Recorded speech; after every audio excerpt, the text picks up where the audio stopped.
High! আজকে আমার মাসিকে সারপ্রাইজ দিতে গিয়ে আমি নিজে নিজেই সারপ্রাইজ হয়ে গেছি। তো আসো ঘটনাটা শুরু থেকে বলি। আজকে ছিল আমার উইক অফ। সকালবেলা ঘুম থেকে উঠেছি, উঠে ভেবেছি কি মাসির বাড়ি যাবো। তো আমি আমার বান্ধবী মিলে দুজন মিলে গেছি। মানে ওর কাকাবাড়ি মধ্যমগ্রাম আর আমার মাসির বাড়ি।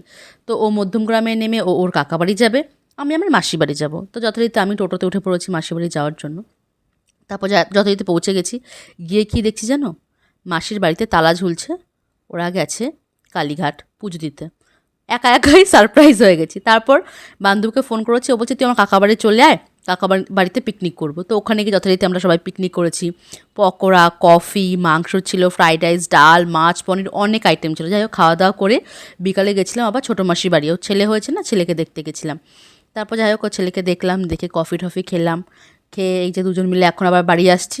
তারপর ও ওর কাকা বাড়ি চলে গেল, আমি আমার পথ দেখে বাড়ি চলে আসলাম অশোকনগরে। তা বাড়ি এসেছি। বাড়ি এসে রাত্রেবেলা খাওয়া দাওয়া করেছি, রুটি খেয়েছি একটা আর ডিমের তরকারি ছিল। আজকের জন্য একটু কইটাটা বাই।